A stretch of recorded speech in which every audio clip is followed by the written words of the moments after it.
We're about to go live on YouTube, and I think now we are live on YouTube. Now I just got to go live on Instagram. Then we should be ready to roll.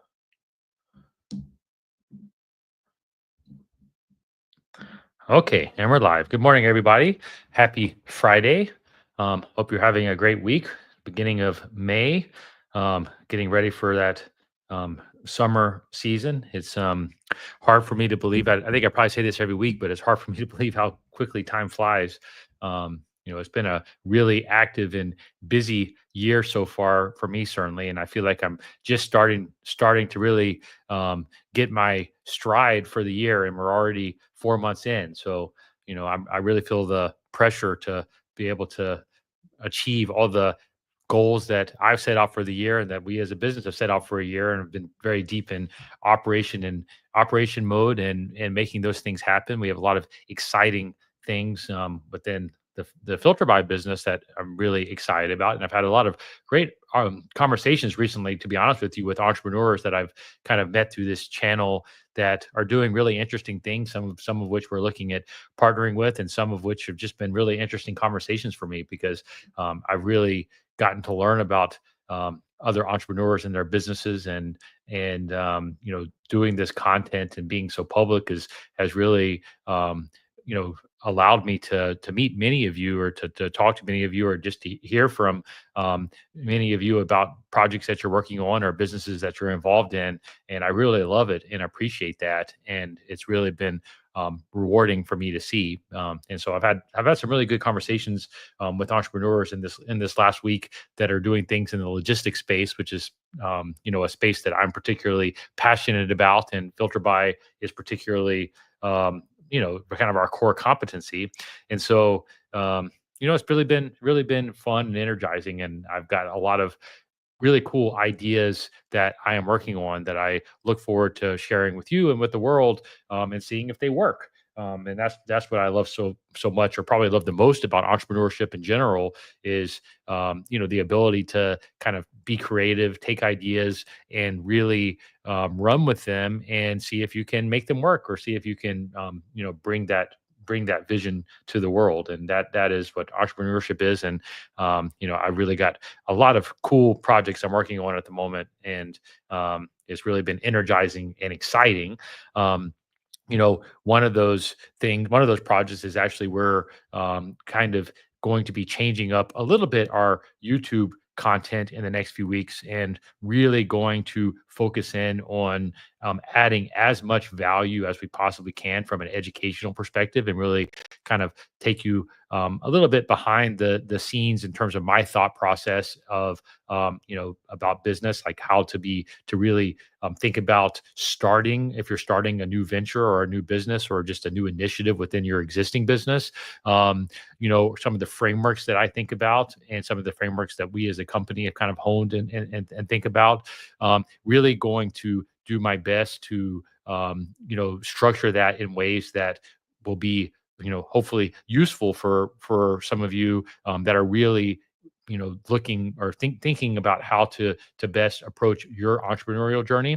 And so you may see that we don't publish for the next couple of weeks, as we're kind of shifting some things behind the scenes. And then I think I'm really excited about some of the topics and some of the videos that we're going to be sharing with you over the weeks and months ahead. And so I just wanted to let everybody know that you may not see something from us tomorrow, but in the next couple of weeks you're going to see a shift that's very strategic, that I'm really excited about, that hopefully you will all find valuable. And I look forward to your feedback. And we're really kind of shifting it based off of feedback that we've gotten and conversations I've had so far, with the idea of really figuring out how to make this the most helpful and useful and educational for other aspiring entrepreneurs, or just other entrepreneurs in general, because that's really my passion, what I love doing, what I love talking about, and love encouraging other people to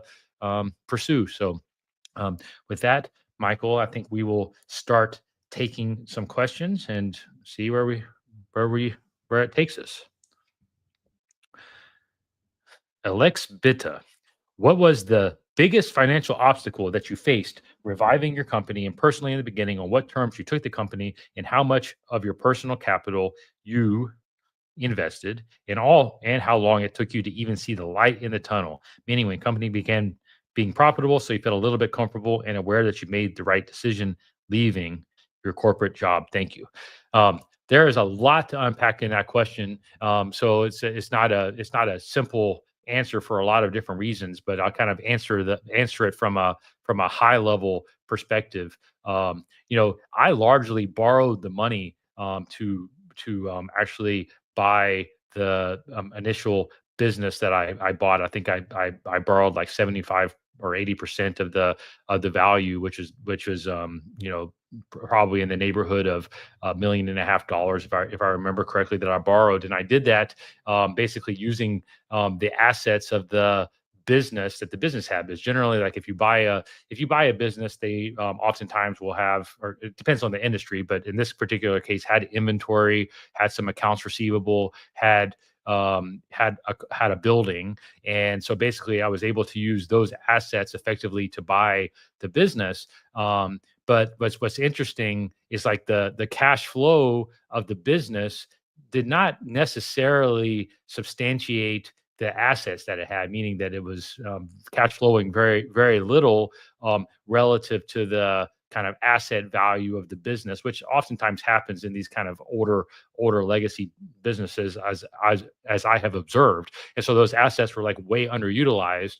And in retrospect, that really increases the pressure to go out and generate cash flow very quickly.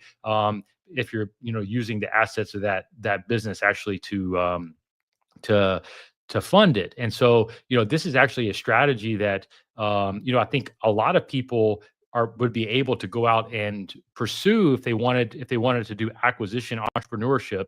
And it's something that in the content we're going to talk a lot more about in the future, because I think there are lots of interesting angles with it. But effectively, oftentimes in very small businesses, you can use the assets of that business actually to go to a bank and use those assets as collateral effectively to take the risk to buy the business. Oftentimes at small scale, that means you also have to personally guarantee it. So, that there's risk in that, and that like I personally guaranteed I personally guaranteed as well as using the assets of the business to guarantee to get that loan. I did not use an SBA loan. Frankly, I did not know what an SBA loan was. It's something I probably, if I could go back in time, would have utilized in order to do that type of a transaction. And it's something that I would highly recommend you looking for if you were like looking for a similar situation. I think you can oftentimes finance 90 or 95% of a transaction using an SBA loan. And so that would be kind of the path that I would probably take if I was starting today from scratch. But I basically I found a local regional bank to effectively loan against the assets of the business that I was borrowing. But then the clock was on, because you have to pay back that, and you want to grow the business, and you need to be able to earn enough to have an income to build your life. And that is really where the pressure to do something with that came from. And that pressure is what ultimately led me to starting what is now FilterBuy, as a way to actually use those assets, or at least use some of those assets in order to build something. And that was what ultimately led me to starting FilterBuy. To be perfectly honest with you, it took me at least 4 or 5 years to get to what I would consider to be escape velocity. And escape velocity is where you feel like you're kind of big enough that you're able to, take enough of an income to live a decent life while also continuing to grow your business. It really took me 4 or 5 years to do it. I think that if I was starting over again, I could do it way quicker just simply because I made, so many mistakes in the process. I mean, buying a business that had nothing to do with the business that I was starting, and paying for assets that I really did not need for the business I was starting, really was a weight for the first number of years, to be honest with you, because it really, I had to maintain that, and kind of, maintain that debt service and all of that kind of stuff, while also trying to build a business. And I think that that really slowed me down. And so, like, if I was doing it all over again, and I wanted to start with an acquisition, which I think is a viable, starting point for entrepreneurship, and something that a lot of people really should consider. At least, think about before starting. If I was doing it over again, I would have been very strategic about saying, okay, I want to go into the air filter industry, and go out and find an asset within that industry that I thought had the bones that I could then use to actually grow into my vision. That would really be how I would approach it again if I was starting. And because I did not do that, I think it took me, that 4 or 5 years to kind of really figure it out, of just like really a lot of pain and grinding, to be able to get to the point where I got to escape velocity. And I think if I started by buying something in the space that I was actually,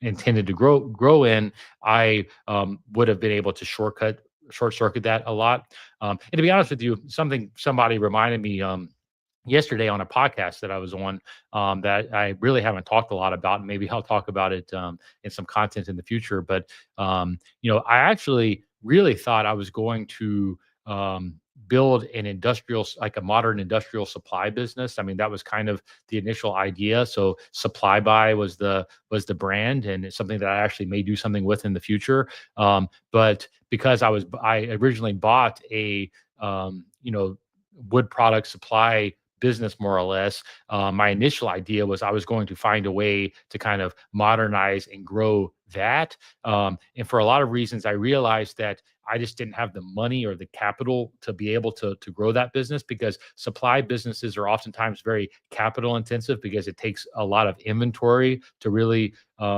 grow and scale that business. And at the same time, your customers oftentimes require payment terms that may be 45 or 60 days if you want to really be competitive. And that combination of that means that it's very, very much a cash flow negative business when you're growing. And I observed that early on within the supply business that I was running.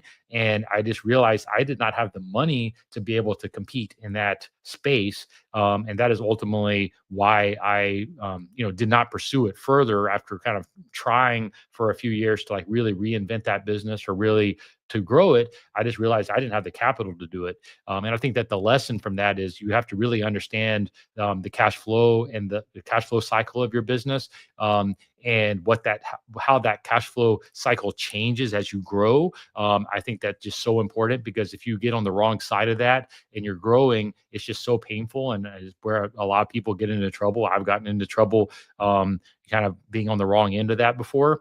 And I think that when you're thinking about a business, and you're thinking about a business that you can grow and scale, you really want to think about what are the cash flow dynamics of that business. And that's why service businesses, I think, are so compelling and interesting, and something that I would recommend a lot of entrepreneurs that are starting out to consider, because service businesses oftentimes do not require high inventory levels, don't require huge assets. You're generally getting paid for services, and you can, and your payroll, you're generally paying consistent with when you're delivering those services. And oftentimes, at least in the consumer space, people pay for those services up front with credit cards or checks, or what have you. And so that means that you're matching your incoming money with your outgoing money. And that kind of business is way easier to scale than a business where you have to have lots of inventory, or you're going to have to give out payment terms and all of this kind of stuff. Those are much harder businesses to scale if you don't have capital from a cash flow perspective. And so, I kind of learned that the hard way early on through some of these just through experience, and that is ultimately kind of what forced me to pivot into the business model that I have today, because I realized that I needed something that was going to be cash flow generative um, as we grew, rather than the opposite. And so many businesses end up sucking up capital as you grow. Doesn't mean that they're bad businesses. They can be good businesses. You just have to really understand how you're going to fund them. And if you're kind of bootstrapping, as I've done, it's really difficult to do. And also it puts a lot of pressure. Like early on, having that a lot of bank debt relative to the size of the business and the cash flow of the business, just puts a lot of pressure on you as an entrepreneur, and it's not fun. And I think once you live through that, you kind of don't want to live through that again. And so it definitely made me more cautious. It made me just think about the kind of cash flow dynamics of the businesses that I go into. So hopefully you find that useful. But I appreciate your question. Okay, Michael, what's next? John Walker, what is your way of investigating whether an opportunity is worth pursuing for starting a new business or laterally within? You have hit gold with air filters. Trucking seemed unfruitful. Skills and knowledge can go so far with a bad opportunity. It can only go so far with a bad opportunity. Am I wrong? I don't know that I completely agree with it. I mean, and that um, you know, I think that if I was completely devoted and committed to the trucking industry, for instance, that there is plenty of opportunity within an industry that big. So I think that there are certainly like people that could go into the trucking industry and have and hit gold, as you put it. There certainly people have, and I'm very confident that there are people that will go and do it in the future. So I think that you have to be a little bit careful about ascribing so much success to an industry, so to speak. I think that oftentimes it does require, a good entrepreneur can, make a good business in almost any industry. I do think that it's very helpful to think about trends. And it's like when I think about the air filter business, it's not that the air filter industry was the right industry necessarily, but I was you know attaching myself to a structural trend. So that structural trend was e-commerce, right? And quick delivery and getting products delivered direct to your door. It was the direct to consumer model of like cutting out the middlemen of the wholesalers, which I think that there's a lot of industries where that wholesale supply chain still exists and is ripe for disruption. I think there's still even today a lot of industries that could use that kind of collapsing of the middleman, so to speak. So I was really and I was attaching myself to the trend that there used to be systems that mostly took fiberglass filters that were moving more and more to pleated filters. Like all of the new HVAC units are using pleated filters, and a lot more focus on air quality and kind of higher MERV ratings of air filters and air purification and whatnot. So those are all the trends that I observed that I ultimately attached myself to, that made me I made us successful within the air filter business.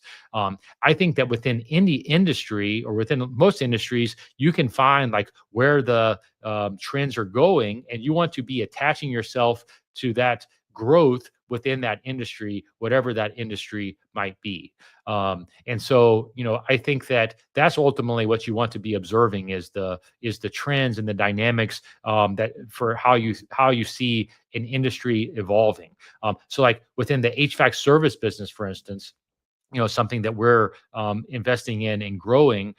One of the trends that I have observed that I think we are ultimately going to be able to tap into is that millennials and younger generally want to be able to do business with a brand, do business with a company that they trust, that they know they're going to have transparent pricing, that they don't want to have to negotiate with their vendors in the way that a lot of kind of older generations are used to. And I think that giving the tools and having the marketing and the branding and the transparency to an industry like the HVAC services industry can be very valuable and really attach to that trend of what the younger consumer is actually looking for. I've just noticed that or observed that in a lot of different industries that model works, and I think that the HVAC service industry and probably service industries in general are going to ultimately be taken over by companies that that basically follow that model more or less. And so, that's just an insight that I have. And then I'm going and building a business within an established industry against that insight and against that trend. And so that's really what I think about when I'm starting a business. I mean, another thing to think about is like migration patterns, like where are people actually moving? Generally, you're going to want to do business in places where you're going to have incoming population and a growing population, because it's easier to do business. It's easier to grow in a growing market than it's going to be in a contracting market. So thinking about like your location and like your choice of where you live, choice of where you're going to open your business and whatnot, you want to be in growing markets, not declining markets. And I think this the same is true for industries. Like you want to go into industries that are growing, not that are declining, because it's just so much easier to gain market share in a growing business or take incremental new customers and grow market share that way in a growing business than it is fighting for market share in a declining business. So those are all the different kind of factors that I would be thinking about when I was looking for an opportunity. And the last thing I would say, and I'm actually working on some content and this specific thing, and maybe you'll find it useful when it comes out. But I'm a big proponent of building high value skills early on in your career. So like you think about like sales skills are universal, whether or not you're selling an HVAC service or you're selling a business. Like sales are like a universal skill that are high value. You think about marketing, high value skill. That is broadly applicable. Those types of things. I'm really a big proponent of building those types of skills early in your career. And what you're going to find as you go on, in my opinion, is that the best business opportunities are at the intersection of a couple of those skills. So like, maybe like you build the skill of a good plumber. Let's say you're a very good plumber, and you also have built the skill of sales or marketing or one of the other things. And so like ultimately your best business is going to be at the intersection of those two skills. I mean, like that is the kind of the key. And I think that is there are huge businesses that are built just off at an intersection of a couple of high value skills. So you look at FilterBuy, like what were the kind of combination of it? It's like, okay, you have the need for air filters, and we became very good at manufacturing air filters through a lot of trial and tribulation. But then also we understand branding and online marketing at a very high level. Like that intersection of those two skills are what ultimately allowed me to build the business. I mean, and that's really the only two skills that you needed to grow to a very high level. And I think that's true in so many industries. But you need to focus on building your skills and then finding the right intersection for you and and for your business. And I think that's how I generally think about opportunities and opportunity sets. So hopefully you find that helpful.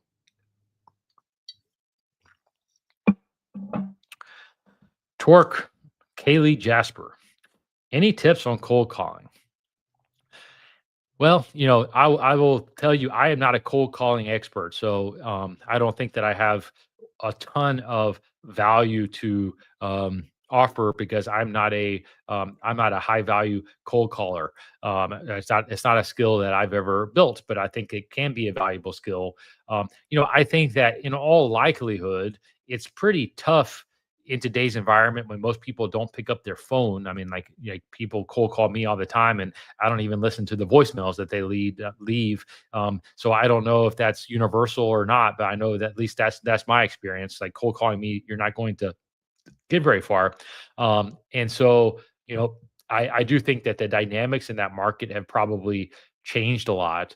How I think about it, and I don't know if this is useful or not because it's not maybe specific to cold calling, but I do think like figuring out how to get people on the phone via email or via outreach to get them interested is ultimately the real value. That's like getting them warm before you get them on the phone. I think is a more sustainable, scalable business model. And the way that I view that is that you want to be able to prove in some small way that you have real value to offer the person that you are prospecting.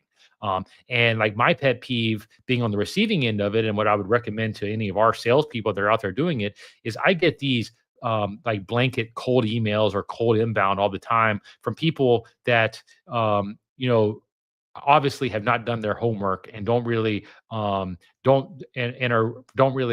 have value to offer, but are sending the same message to everyone. And I think that when you do that, you're going to have a very low hit rate. But if you are very targeted in your outreach, you're very targeted in the type of person and the type of company that you're prospecting, and you really understand that the value that you can bring. If you can articulate that in like a short, like one sentence email or a one sentence, voice, if you're going to give a voicemail, to really hook someone, you're going to have a lot more success. And so, like, if somebody sends me a one-line email with a that obviously shows that they know who they're prospecting and how specifically they can offer me value, that's going to have a way higher probability of me saying yes to talking more or getting on the phone.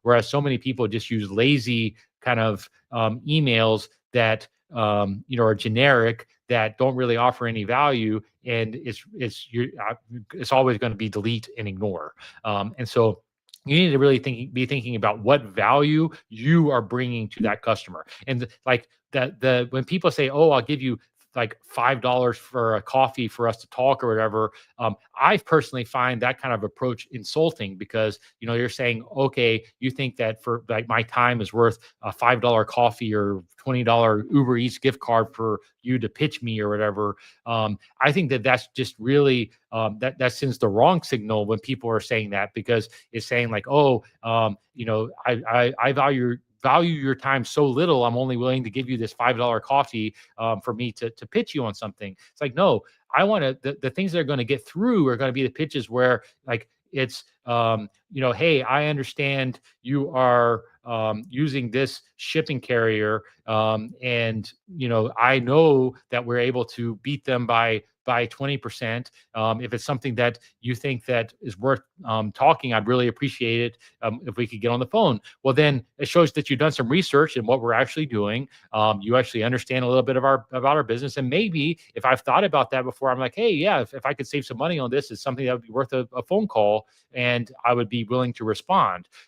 But you're going to have to go out and really learn about the business and the people that you're prospecting in order to be able to offer that kind of value. But I think if you do that, you're going to have a way higher hit rate on people that are willing to actually engage with you, rather than just spraying and praying, which is only going to lead to low value leads and people wasting your time. And so, like, I think my best advice in general for prospecting or sales would be to spend more time really understanding your targets, making sure that you're getting really targeted and you're really able to prospect them by proving your value through a short sentence, or showing that you really understand who they are, or maybe a problem that they're dealing with. Like if you can figure out a way to prove that, or show high probability of proof with that in like a short email, the shorter the better, or a short voicemail or short text, whatever your medium is, then I think you're going to have a much higher hit rate rather than just calling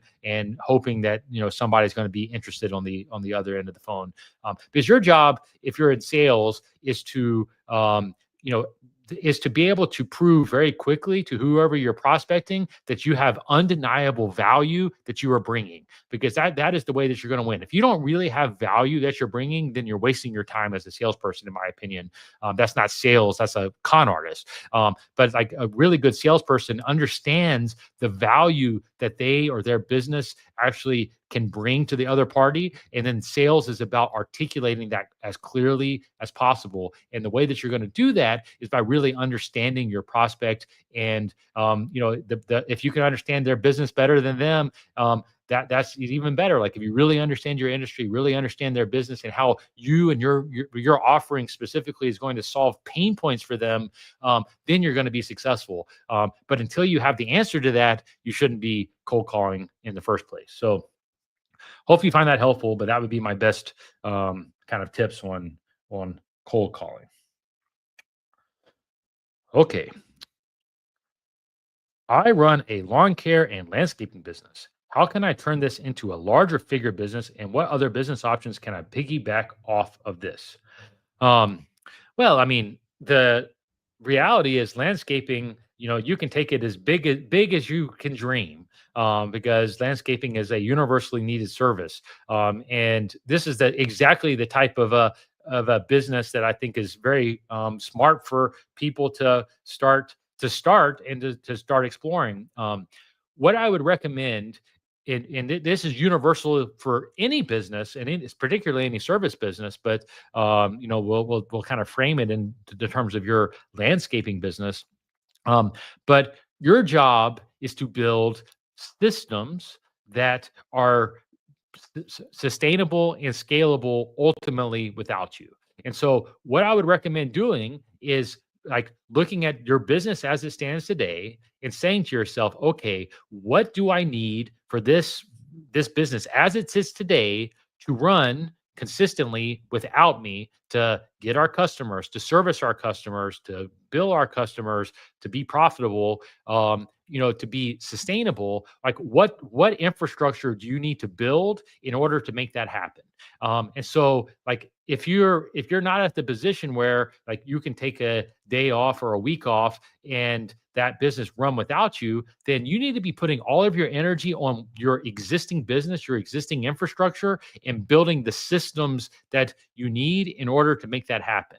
And the reason why that's so important is until you have that, you're not going to be able to repeat it or grow it or scale it into other markets, right? Because that's ultimately your goal. Like if you want to expand a landscaping business, your ultimate goal is going to have to be to expand geographically. So I would pick the target market you're in, and figure out, okay, like what are the marketing systems I need to get customers? What are the payment systems I need to be getting those customers on autopilot?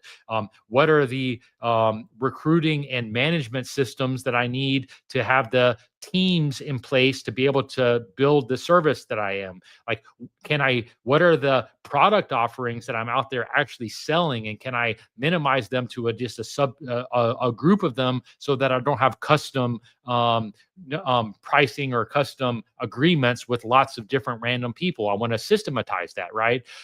So you want to go through each of those pieces of your business, build a framework, build standard operating procedures around those, make them build them to the point where you kind of work out all the kinks and they're working without you, and then you start to expand geographically. Maybe so you build that system within one zip code or within a couple of zip codes, really get good at it, get comfortable with it, make sure that you battle test everything, and then once you get comfortable with it and you can put somebody else to work that system for you consistently in those zip codes, then you say, okay, you are going to go do and execute this in the next zip code or the next town over, and you start to build that way. And it's really that simple in almost any business, and that's why local businesses are so great for this, because you can really start with one small service area, and then just over time gradually expand that service area. It's really a great way to grow, and allows you to start small, oftentimes with very little money, and very, it's very small employee base, and then just gradually expand it over time. But your business is only going to be able to scale if your systems are dialed in and good, and you as the entrepreneur truly understand them, understand their weak points, and can get in and fix them as they need to change as you grow and evolve. And I say it all the time, but a business at the end of the day is just a set of systems that give you a desired result consistently, that produce a consistent result, right? So it's like you want to have those systems that are going to produce the customers, that are going to produce the product, all of those things that you need to run a business. And then once you have those systems in place, then you want to expand your geographical footprint. If you're in the lawn care business, and as you do that, you're going to find that you're going to have to shift your systems, and that remains your job as an entrepreneur to evolve those systems as that business grows. And maybe it means you're going to have to change your management structure as you grow. Maybe you're going to have to change your accounting system as you grow. Maybe you're going to have to change how you get leads and get sales as you grow. All those things may evolve, but you need to take ownership for setting them and then evolving them as you're growing. And that's how you take a small lawn care business, systematize it, and then slowly over time expand your footprint, and wake up in 10 years and find that you have a very healthy, established lawn care business. So that would be the exact strategy that I would follow. I think that's true in almost any business, but the nice thing about lawn care is you're such a big market, that you're not going to be you're not going to be growth constrained by your market size ever. You can grow as big of a business as you can dream of. You just have to be willing to stay consistent, put in the work, and do it. And like one of the best examples I think about, which like I said, I'm going to do a video about this. And one of the examples I came up with was, look at trash collection businesses, right? I mean, like there are multiple billionaires that have been made in trash collection. And I highly recommend reading about it and kind of maybe going and getting a little inspiration from it. But really any industry, you're going to find that there is an ability to do it at scale. Most people just don't take the time to really build the systems and the frameworks in the beginning that they need in order to scale. And so if your goal really is to scale, then you need to maybe take a little bit of a step back, focus on building the systems around your business, and then use those systems to scale. And that is what's ultimately going to let you to grow much quicker later on. So that would be my best advice for you. So hope you take it and go and make it successful. Boulder Beard, how would you approach buying a business that closed during COVID that is selling for domain name price only, 4-letter word domain? Biz did 70 million at its peak and 5 million before closure. In my skill set, is there more to that, Michael, or that's it? Okay, I guess there's no more to that question. How would you approach it? Honestly, I don't know. There's not really enough information on that to give you specific advice. I mean, obviously, a four-letter domain can be worth a lot depending on what the domain is. I mean, I actually once owned a domain, 4-letter domain called that was uuuy.com. I remember that for whatever reason, and I think I ultimately sold it for like $15,000. And it was a kind of a silly 4-letter word domain. So if yours actually has some meaning behind it, it can fetch crazy amounts. So I think that you have to understand, like, that would be kind of your floor, right? Like if you could understand like how valuable that 4-letter domain is, that could allow you to bid on just that without maybe a ton of risk, because like if you couldn't make the business work, then you still have the value in the domain. It's not something I know a ton about, but I know that they are very valuable, and there are certainly experts that can help you to understand it. So if I was thinking about like what is my risk profile, and like what is the floor of a bid for something like that, then understanding the value of that four-letter domain would definitely be a starting point that I would be thinking about. In terms of restarting the business, I mean, it sounds to me like you're basically starting from scratch.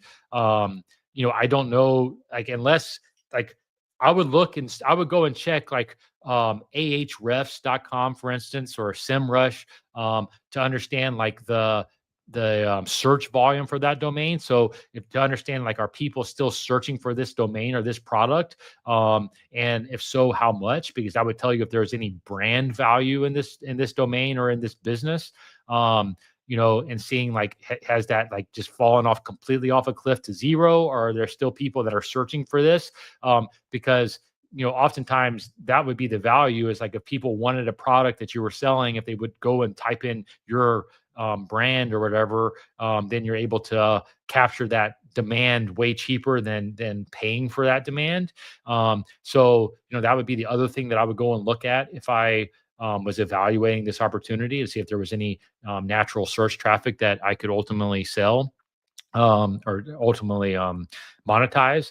But other than that, it sounds to me like you're basically starting from scratch. And so those are the only two things that I think have much value. If it's really just the domain you're buying, I don't know if they have any other IP that you're not talking about here. And obviously you would want to value that, but really I would be looking at the potential value of the domain itself, and if there is any branded search that comes along with that. If it's a physical product, looking at Amazon branded search. If you have an Amazon seller account, you can get their brand insights, and you can actually see how much search volume there is for that particular brand. Those are the things that I would be looking at if I were valuing it. And if I really didn't know I'd leave it at that. Those are the things that I would be looking at, and like that would be how I would bid for something like this. How I think anybody would bid for something like it.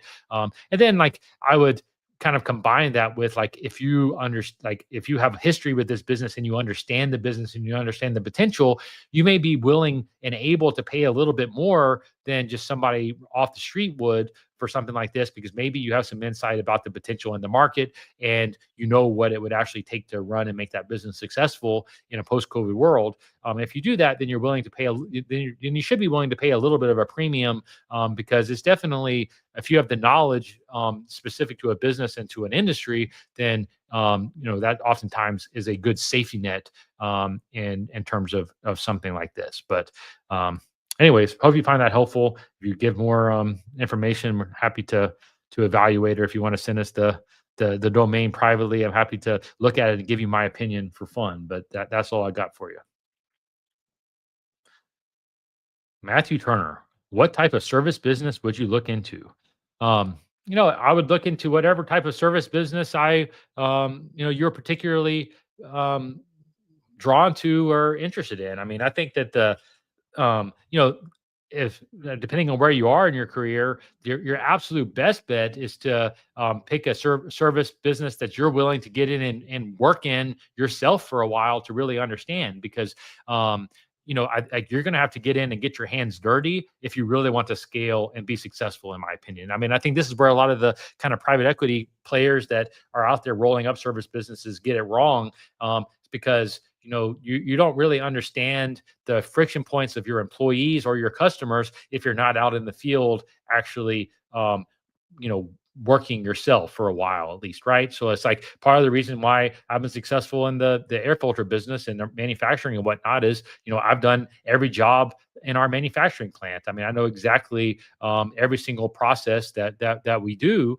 and the only way you get that is by going out and be willing to actually do the work yourself. And so I think if you're going to go out and start a service business, you need to be willing to get in, get your hands dirty, and go and do that work yourself. And so with that in mind, if I was thinking about like a service business to start, then I would pick something that I understood, that I was interested in, and I did not mind going and learning about and getting my hands dirty, right? Or going through the training that I would take to do it. That's really where I would start.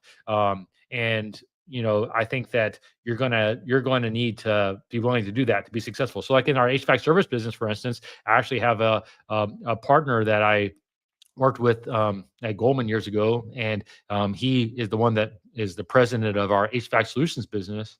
And he is, has learned how to be an HVAC technician himself, and he's gone out and actually gone on lots of install jobs and sales jobs and all of these types of things, because the only way that you can actually reverse engineer the systems that you need to scale your business is ultimately by working in that business yourself. And I think that's the step that so many people think. They want to be a business owner, like, oh, I'm going to go and start or buy this business, which means I'm not going to get my hands dirty. I'm just going to tell other people what to do.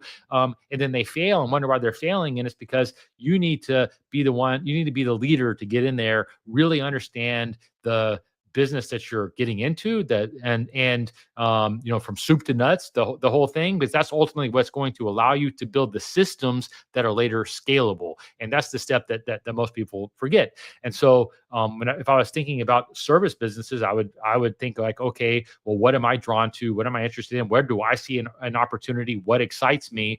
And then go build a business around it. I mean, and there are so many service businesses that you can build that would fit that mold. So, just rattling some off the top of my head, you obviously have HVAC services, you have plumbing, you have roofing, you have lawn care, you have teeth whitening, you have Botox injections. Anything you can think of, you can run the gamut. You can build a business around it. I mean, you got to think about, like, do you want to go to people's homes? Do you want to have a centralized place where people are coming to you, right? There are just so many types of businesses that you can enter into. You have to find one that you're really passionate about, you really believe in. And like, I do think you want to make sure that you're going into a business that is likely growing, that there's going to be more demand for in the future, not less. Most service businesses, as long as you have population growth in an area, that's likely to be the case. So, I mean, I think that's true for a lot of service businesses, but you want to make sure that you're actually entering into one that it is a growth sector in your particular area. So, I would be a little bit thoughtful about that. But I don't think that the service really matters. It's going to be, you have to be willing to devote the next 10 years of your life to being the best at that service. And so, like, whatever service that is going to be the one that you're most successful at. I mean, if I told you, oh, you really need to go become a plumber, that's where all the money is, and then you went and did it, and in 6 months we're not successful, and like, oh, I'm going to go do something else. Well, then that's not going to do you any good. The right answer for you is going to be the one that you believe in, that you're going to commit the next 10 years to being the best at that particular thing, and being willing to get your hands dirty to really understand it from soup to nuts. That's the service business that you're going to be successful in. And so only you can answer that question. And I guarantee you, with that mindset, you will be able to make any service business successful. So it's that mindset that matters. It's not the particular service that you choose that's going to be the differentiator. So I hope you take that advice and start obsessing over some particular esoteric service that you just know is going to be bigger and bigger in the future, and that you can be the best at, and then go all in on that. And when people laugh at you early on about being the best Botox injector in your town, then you know that in 10 years you can thank me for giving you permission to go and do something that you believe in. So good luck. Kelvin Fang, for B2B, do you sell to distributors or direct to end user businesses? If to distributors, does selling direct to consumer on the retail side affect your chances of them carrying your product? We do not sell to distributors. We sell to the end user. So ultimately, it's like, we want to sell to whoever is ultimately installing that filter. I mean, like, that's kind of our business model. You know, like, we're not like, there's some kind of distribution that we've toyed with that may make sense, just because like, it may make sense for both them and for us, where distribution could make sense. But for the most part, we sell direct. I mean, like, the value proposition that we have is that we have a national presence, and we can get to 80% of the country same day or next day, and then the whole country, of course, in 2 days. And so we've really focused on building our like next day delivery footprint at a very competitive price point. So we basically are our own distribution. So like we basically have built our own distribution of our product, and that's really our core business model and what we are kind of all in on. And like when I think about Filter by Ventures and growing the business in the future, or growing the businesses that we're involved with in the future, that's really what I'm committed to doing. Is like, I'm very interested in manufacturing businesses that I understand, but then using using our distribution to basically get the distribution for those manufacturing companies without using third party distribution. So all that's to say is like, we do our own distribution, and we don't sell through distributors. And if we do sell through a distributor, it's going to be as a partnership where they understand the value that we bring, and the value that our brand brings, and the value that our unique ability to get filters to them or to their customer brings. But then that distribution may have a unique set of customers where they do consolidated billing and whatnot. Those are the types of distributors that we do work with, and we're actually talking with a couple of large ones right now. So it's not something that we're 100% opposed to, but if we do work with distributors, it's going to be as a partnership, more than anything, which is a little bit kind of different from them. Different than what you're talking about. So, I hope that answers your question. I mean, we're really focused on brand and building our brand, as well as building our own distribution and being the most efficient way for a person to purchase air filters. And we're generally targeting end users in that case. And the end user may be like a mechanical contractor that's the one actually installing that filter. I mean, that would be like the end user in that case. So we have a lot of kind of contractor type customers that are not actually the building owners or whatever, but it's really whoever's installing the filter is who we want to be interfacing with. So that's how we think about the business. I have a question about book you recommend to anyone wants to start wanting to start a business. Um, I think that there's a lot of great books. The you know E Myth Revisited, I think, is the name of one of the good startup books that is worth thinking about. Um, you know, if you really want to scale a business into something that's meaningful, like rather than just starting a kind of a lifestyle business, like if you really want to start a legacy style larger business, then I think something like Traction is not a terrible starting point, because it really helps you to think about an operating system for a business from the very beginning. And so, I think having that type of framework, you hear me always talk about systems, like what is a system, what is a business system? Well, Traction is an example of a business operating system, and it kind of can give you the framework for thinking about how to structure your business or structure what you're going to build. And so, I think that's a great starting point, if you actually are going to take that and put it into action. So, that would be probably my number one recommendation, if you really want to structure something that is going to hopefully stand the test of time, and you're going to really invest in building the people and the infrastructure you need to start something. I think that the E Myth Revisited is something more for like real startups, and maybe kind of gives you some thought around that. So those would be the two best best pieces of advice that I would give. And then I'll give you like an off the wall one a little bit, that I think mindset matters so much for this, and you have to make sure you're in the right mindset. And so the Napoleon Hill Think and Grow Rich, for instance, can help you get into the right mindset to combine with something like a Traction, to make sure that you're thinking big and expansive, and really putting yourself in the space to create, because that is so much about what entrepreneurship is about. And so those are all the kind of things that I would recommend. But that all hinges on you having very good idea of the business and type of business that you want to start. And you like that is something that you're only, in my opinion, really going to get through experience and experimentation. And so I would not rush it. If you do not have that burning desire and commitment to a particular industry or business yet that you're just 100% committed to for the next 10 years, then I would wait and go and get some experience in something before committing. But like if you have that and you really know where you what you want to do and you're committed to a business or an industry or whatnot, then I think Traction is a good place to start. Okay, Michael, one more, then I got to run. Esteban, hello. I am 22 and have a profitable business. Congratulations to you. That I have reinvested every dollar back into, looking to move out of my parents' house. How do you go about finding how much to reasonably pay yourself? That's a good question.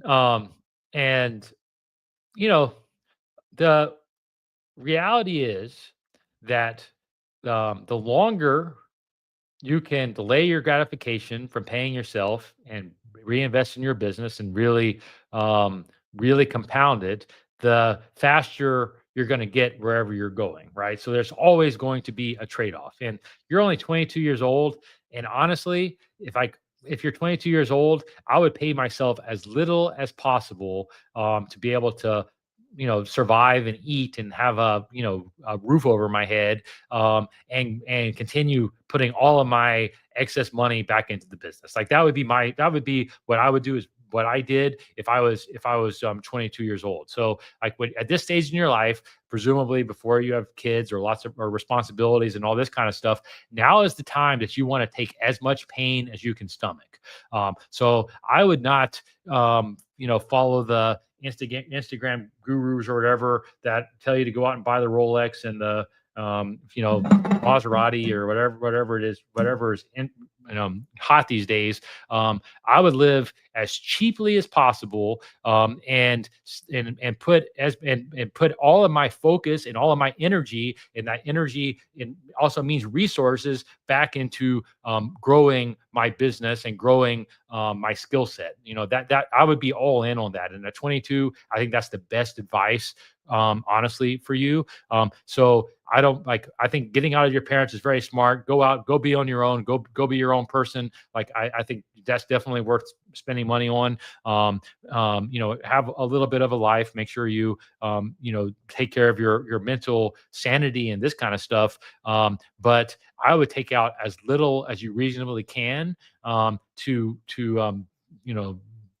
fill your basic needs and delay that gratification until later on, because then, like when you're late 20s, early 30s, and so on, that's the time where then like you're going to find that your expenses really go up a lot, because maybe you're going to have a family, you're going to have other responsibilities and this kind of stuff, and that's really when life gets expensive. Believe me, take it from me, that's when life gets expensive.